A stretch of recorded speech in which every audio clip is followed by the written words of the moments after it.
Jeremiah 23 and Hoods. This is the dope game.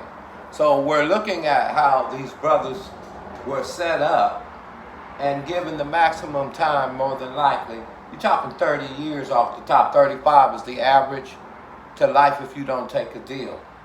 And instead of sanctioning and continuing in the so-called war on drugs, not to mention Noriega and the Panama, all the drugs that went over to Florida and LA, and looking the other way with the CIA, we could sanction the countries that send these drugs. Instead, we go through all of this just to catch a brother. He'll go to the penitentiary. He'll work for his $7 an hour. That's probably what he's going to get. So let's continue and look at this, the clip on this. This is the dope game in the hood.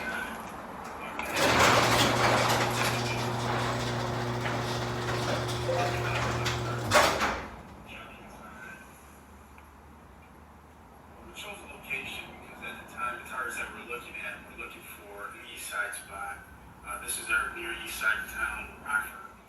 They were looking for a spot that had alleys that was pretty much hidden from the general traffic, but could be accessible to somebody that wanted to get out.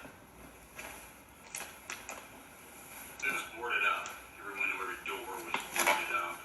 Inside the carpet was rotten. The flooring was a mess. All the utilities were not functioning.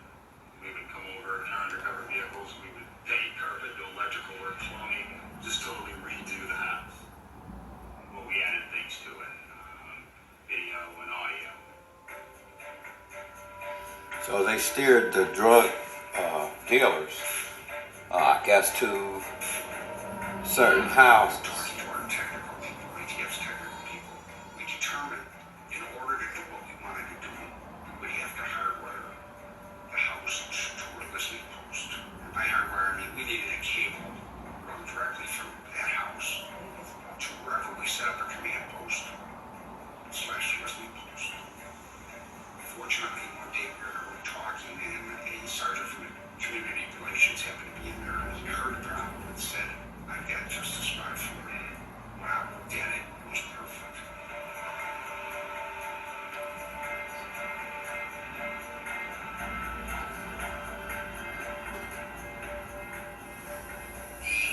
Factory or command center that we used was an old model paint factory from the third or fourth floor, wherever we were. We had a bird's eye view of the house looking north, and the command center was set up so that there was a monitoring room where you'd have 3 agents at 3 separate monitoring stations and then a supervisor in the room.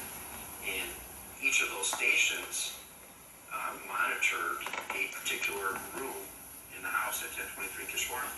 One for the kitchen, one for the dining room, one for the living room.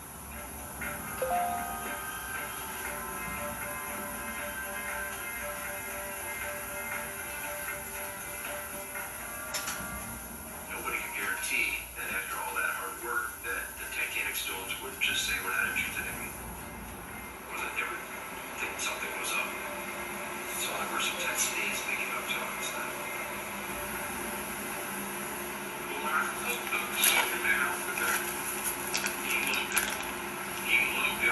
He fell in love with that man. He said, "Look, the landlord right now said, he said, it's low key, walked in the back in the alley, and someone was coming in from the alley, and I could see the silhouette coming from that way.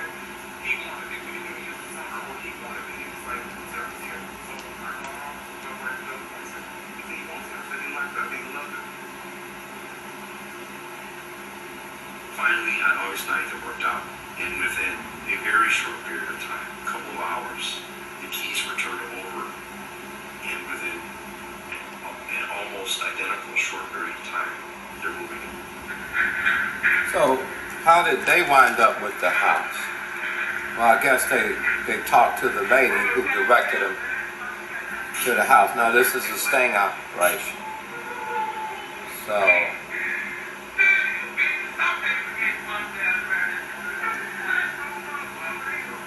now they come in from Chicago. They're bringing in the drugs, okay? But the house that was rented out to them was was wired with cameras from the feds. So they went out their way to do this kind of sting operation, to bust these brothers. They get life in prison. They're felons. They can't get jobs. I wonder why President Biden wouldn't build a wall to stop the drugs if it was this serious, and sanction the countries that send the drugs. If it's this serious, if the feds would go through this much.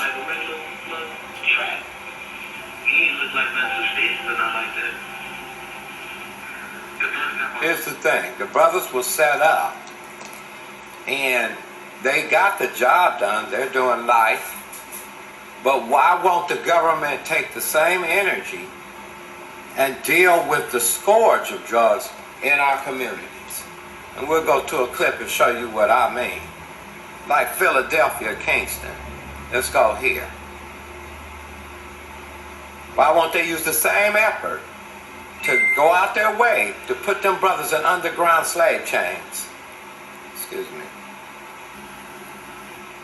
Because that's where they're going. If the drug is that serious, you would think that they would have done something about the drugs at the border, especially Mrs. Harris. Since we're going to see them stinging African American males, giving them life for that drug, but yet there are tons of it coming through the borders, and not one shot fired from President Biden or Mrs. Harris about the drugs. And this. Now let's go to Kingston. Let's see what the drugs are doing to the Americans, who is supposed to be our brother's keeper. And that party is supposed to be for the oppressed and those that have no help. But this is allowed to go on. On one side of Philadelphia, the brothers go to jail. And on the other side, this is the devastation. 3 drugs we know come from Mexico: heroin, methamphetamine, and cocaine. And cocaine comes from the deeper south of Colombia. Why won't they sanction those countries? They're determined to get it here. FARC, funding a communistic agenda, making sure, a whole army, that them drugs come here. Cocaine. What about Peru? What about Afghanistan and Pakistan? We just was in the bed with Afghanistan. Heroin has destroyed Seattle. I ain't heard anything about the drugs. They grow the poppy legal over in Afghanistan. This is the result we get. Our people in the gutter, you know, the rent is unaffordable because of a free market, capitalism, and a democracy. And you can pretty much, if you the owner, charge what you buy. No one's looking out for their neighbor. They're looking out for the bottom line based on the comps that come in on the developments in the inner cities and in the suburbs. Private owners, capitalism is like in the hands of sinners. What nation wasn't greedy to its own destruction? So there'll be no help your neighbor with housing. Now, a lot of people are on drugs because of homelessness.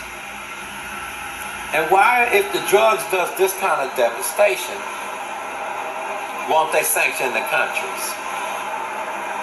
Why is that? Why with all that fentanyl they caught at the border, 2 big shipments, tons of drugs. Let me go back. 93 alone with cocaine. We had over 192 metric tons. How do you get that many tons? Oh, excuse me, 393 metric tons. 92, 93. How do you get that much undetected? Well, we have Buster groundbreaking bombs that know where ruthless criminals are and how to precisionally take that bomb down underground where they are. How do they know what's underground as far as they concerned, but they can't see the drugs moving probably shallowly under the ground over the border, the southern border? Now, all these drugs, who's getting paid? Who's the bribe here? Why won't they even look at the border, the Democrats? And I'm just asking. Too bad Trump mentioned the border. Am I a Trump supporter? I'm not neither one of your supporters. I don't believe in government. I believe government is corrupt. I believe that government should stop evil. That's their duty. And drugs has caused great evil to the people and the American people. And not a shot fired from the Democrats on this so-called watch of protecting the people. What is it?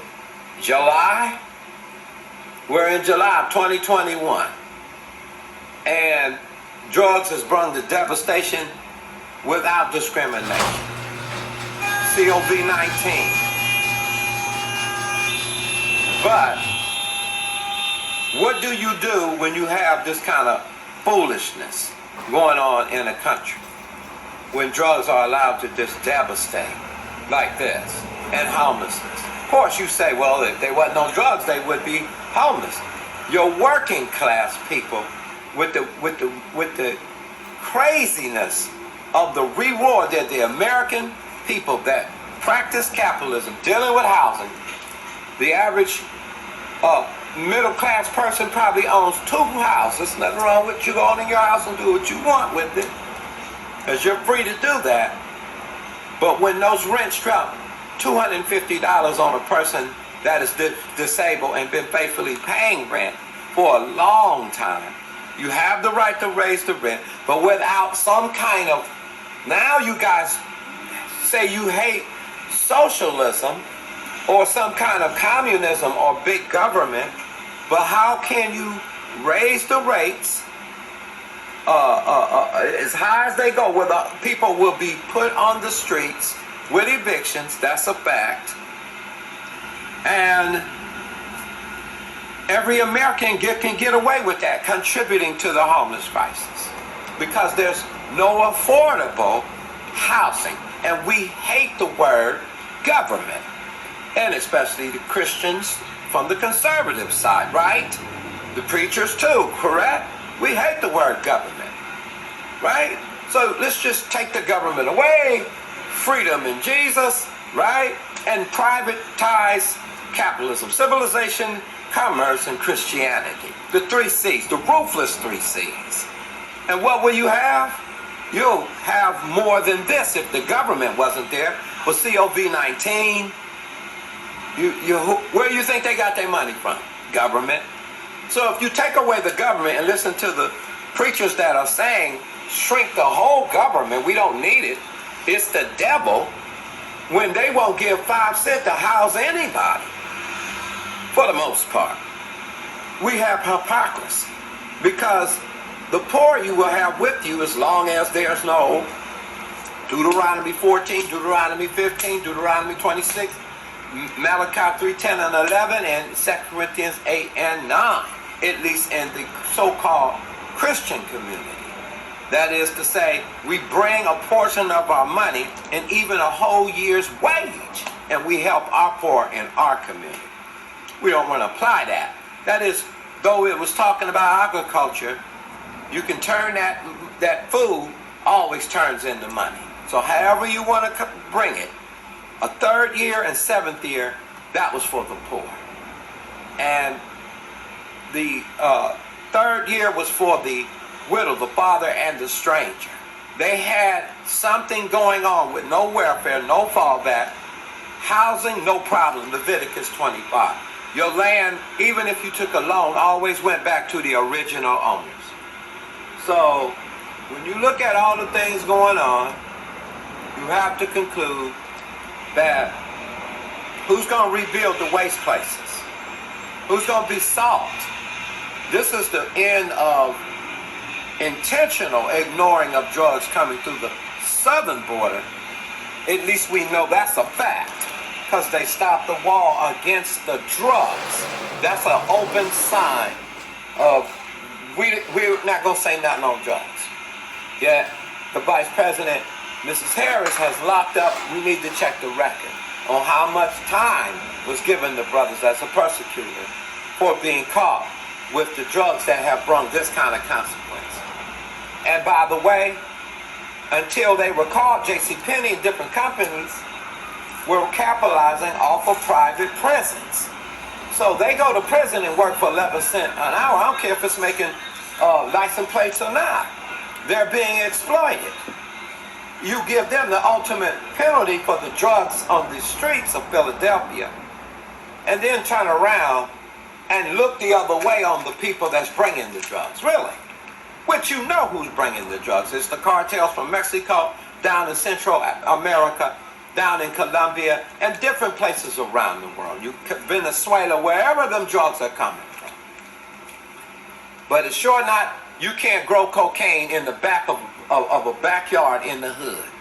So why won't they lay the root of the accident unless there's something to hide, something to cover? Some way they're making money off of people being zombies on the street. Or somebody's trying to maybe break down the population growth. Maybe the communists are, so that when we go to war against China, we won't have as many active Americans as we have. Maybe we're being destroyed from the inside. But when we look the other way of the destruction of any of the least of these our brethren, you better believe that thing gonna grow into an anaconda, and it's gonna come back and squeeze the life out of this nation. Now, if you have no program to help people in your local churches, consider this. You're the answer. And let me say this, these people need the Lord. That's who can transform the hearts as far as their reaction to oppression.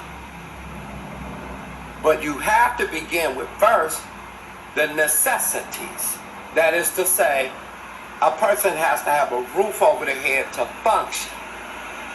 And then more rehab houses then. You take your church and buy more rehab houses. That'll be a good outreach to answer this. Victory Outreach.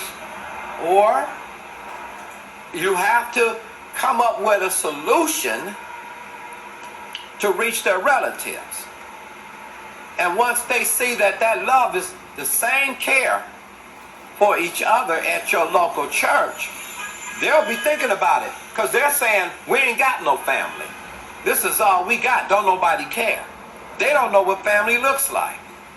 So the church can shine to them by helping each other in meeting necessities.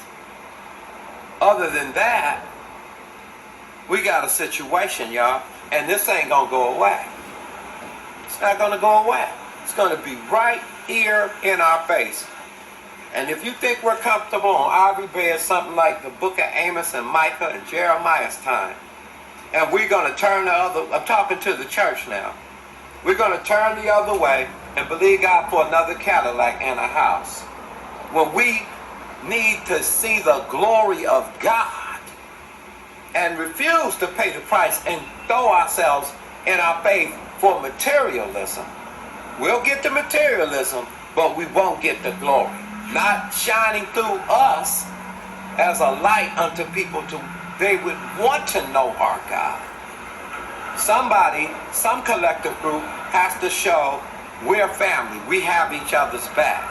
We don't allow ours to fall, and when they do, we pick them up. Jesus said the man picked up the stranger and took him to the hospital and paid the bill twice.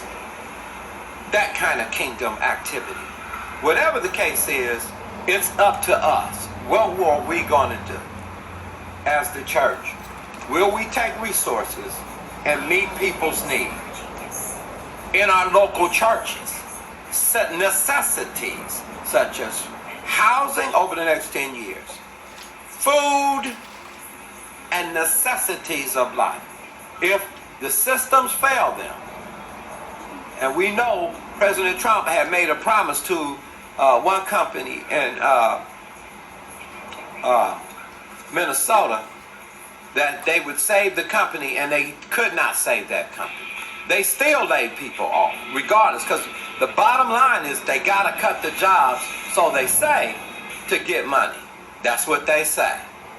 So what we have to do, we have to begin to say, well, the world may be falling apart, but we're going to use finances.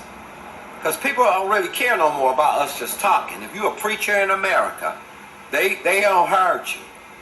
But what they want to see is what you're doing as a collective group. And there are no passes on that. Because that's the consciousness of our culture. Either we meet the consciousness of the culture or we don't. That is what is important. And the consciousness of the culture is they don't care because no one cares, more than likely. So if we show the same care for one another and bestow honor even on the uncommon vessels, or the ones that are not seen, that the uncomely vessels, uncomely vessels, the ones that we don't like. right? Then we will be able to get rid of respective persons dealing with resources, and we can answer the objection on the table about the poverty that's just running rampant in our streets, and our brethren worldwide being affected through impoverished conditions because of capitalists are in it for the bottom line. They are making their roads, in fact, to third world countries. Look at General Motors did to Detroit.